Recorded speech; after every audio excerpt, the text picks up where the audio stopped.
Orthodox Religion video 4 nih, video 4. Tadi sambil posting nonton lagi, kurang lagi tadi. Sampai di mana lagi tadi ini. Ini jadi yang Abuna BN dulu lah. Ya, Abuna BN ya, yang dari Jawa Timur yang sering buat kegiatan di Jakarta dengan tema bedah buku. Ya kan, mulai ngetop karena sering pasang iklan di surat kabar, ya surat kabar. Aduh, goyang ini tripod, sorry. Surat kabar sore itu biasanya hadirilah, datanglah dan kayak gitu-gitu iklannya. Ya, bikin di ya banyak tempat lah ya. Sewa-sewa ruangan oleh para pendukungnya, para endorse-nya begitu. Ya di mana itu? Di dekat rumah sakit RSCM situ Raden Saleh, sewa ruangan apa segala. Karena di antara yang tadi diuraikan di sini, lah yang punya rumahnya sendiri, yang sudah mapan sendiri ya cuman PDTR, YR ya itu dulu. Ya jadi ya gitulah ya. Ini BN ini ya. Periksa sendirilah itu sejarahnya di Google. Lalu oh ya, tadi akhirnya PDTYR itu minat pindah agama. Meskipun dia sudah puluhan tahun mempunyai konteksnya sendiri, mempunyai rumah tangganya sendiri. Ya. Itu BN itu udah ya. Nah, disinilah prosesnya. Ya.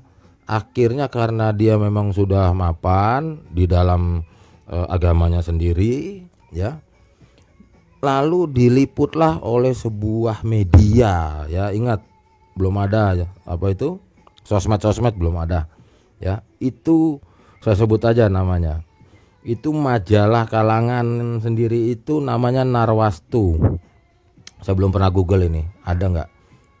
Disinilah heboh, ya inilah heboh ya di media cetak nih ya apa ini majalah.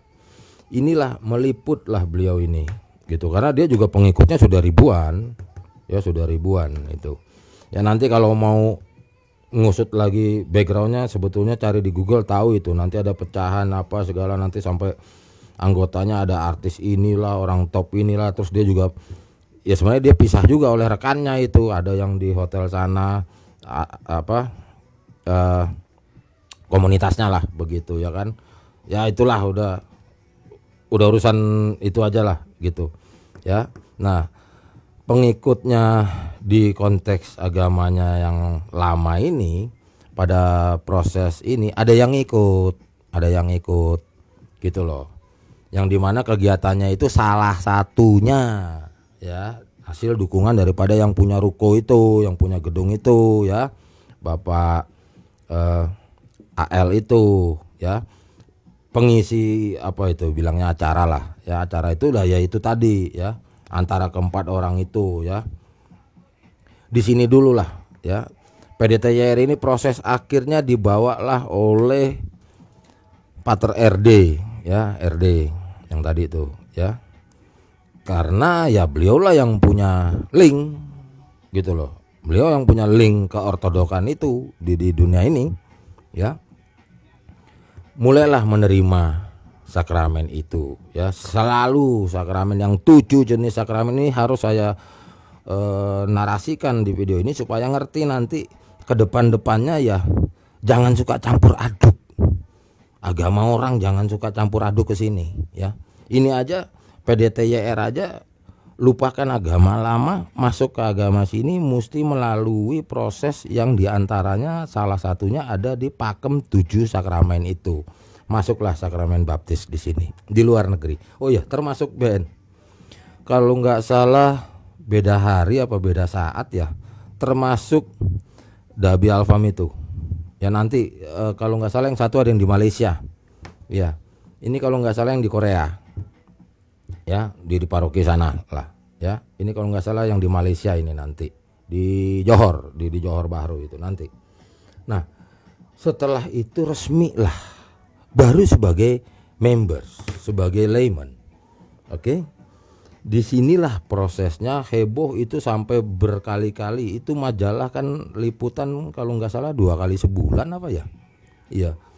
Terus menjadi headline-nya terus di konteks media tersebut si PDTYR ini ya, atas bimbingan RD.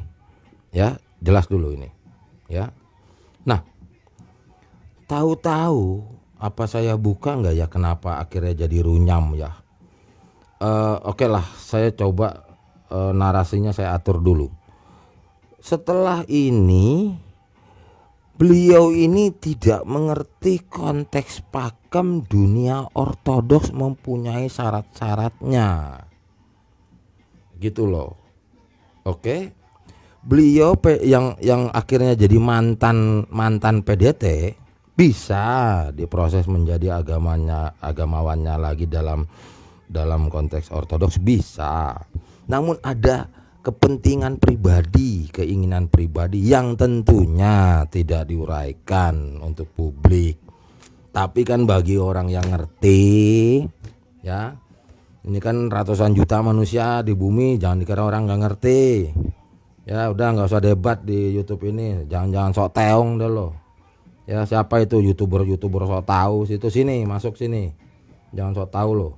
Ini beginilah, udahlah saya cobalah ini karena video publik ya. Gugurlah PDT-nya bila mana mau diproses menjadi seorang pater, seorang romo, seorang pastor, seorang father, panggilan hari-hari father. Ya, ini kalau ya, namun ada syarat-syaratnya. Lah, apakah dalam dunia ortodoks itu ada yang berkeluarga? Ada jawabnya. Nah, ini kaitan ke video sebelumnya. Apa saya tumplek aja di sini semua knowledge akan hal itu ya. Begini, itu salah itu. Ya, sorry itu saya lah, itu para agamawan apa itu membahas-bahas tentang selibat dan non selibat, malah isinya cuman nyinyir, cuman nyindir, cuman apa, tapi sok tahu.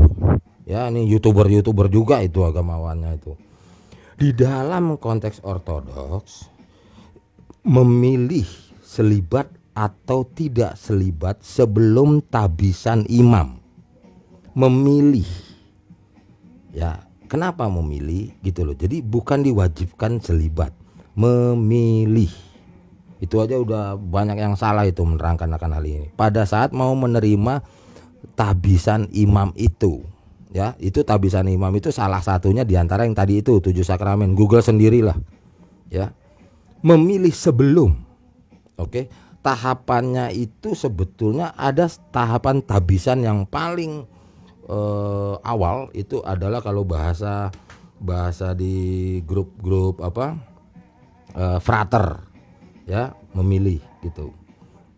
Ini udah tabisan sebetulnya, atau biasanya kalau di Inggris juga bilangnya menjadi reader. Kalau bahasa Latin apalagi itu aksennya lah, udahlah cari sendirilah ya.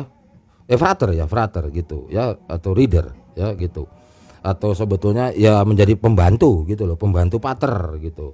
Ini udah tabisan episkop ya, tingkat episkop. Memilih selibat atau berkeluarga atau tidak selibat.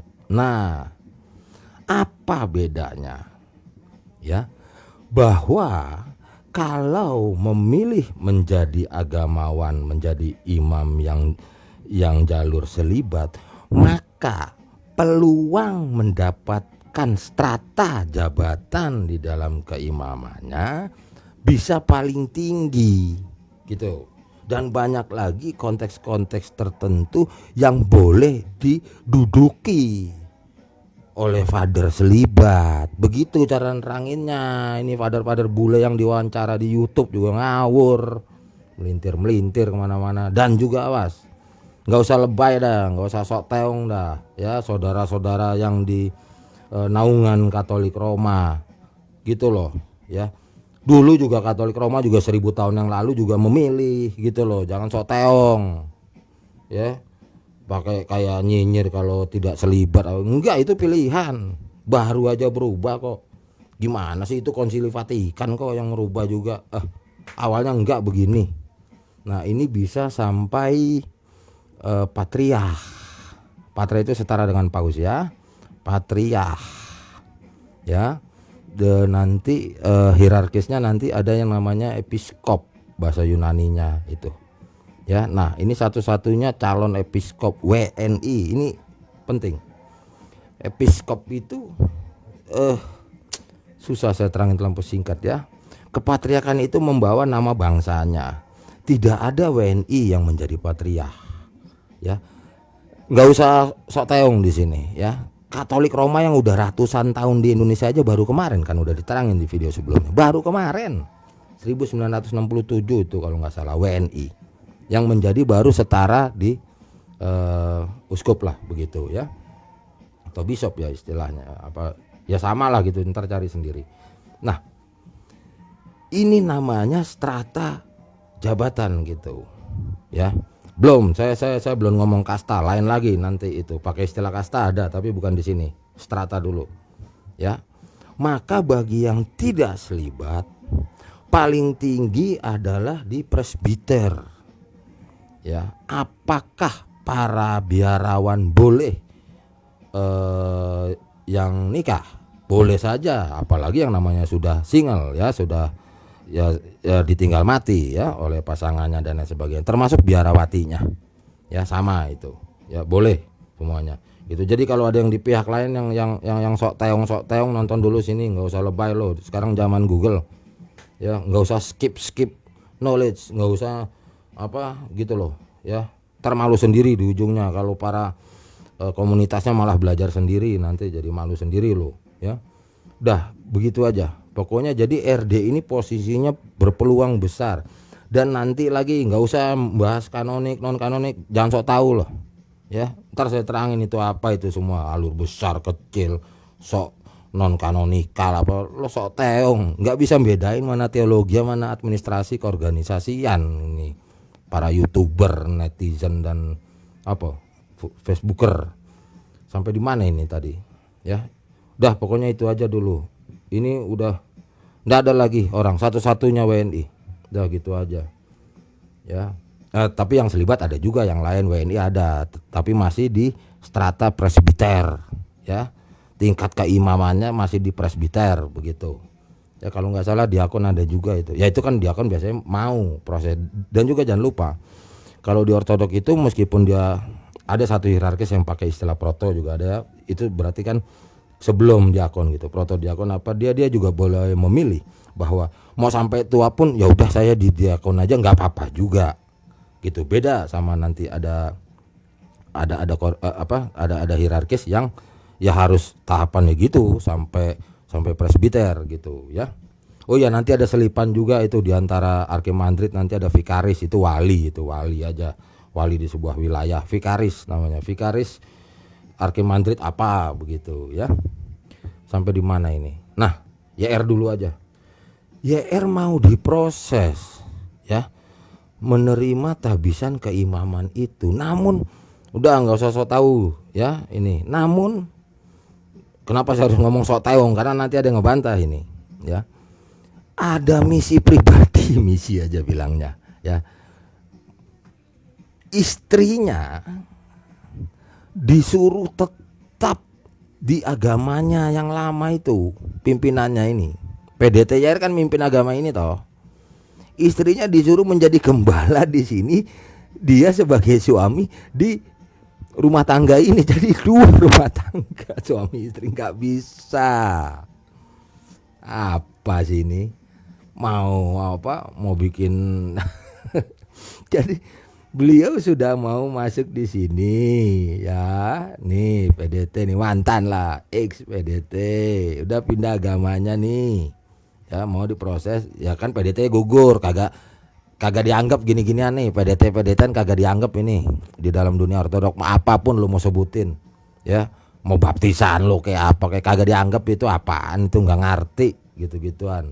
Udah punya rumah tangga masing-masing, nggak usah sok teong ya gitu loh. Mau diproses ini, namun istrinya disuruh tetap di posisi lama, bahkan menjadi pimpinan seorang ibu. Ya kan kalau di dalam dunia agama ini kan boleh perempuan, ya silakan aja, itu urusannya, kita nggak tahu gitu-gituan ya kan ini. Tapi maunya gini, jadi apa istilahnya, dua kaki gitu loh. Suami istri memimpin sebuah dua rumah tangga yang berbeda total, berbeda agamanya. Mulai deh dar-dor, diliput lagi sama majalah-majalah rohani itu.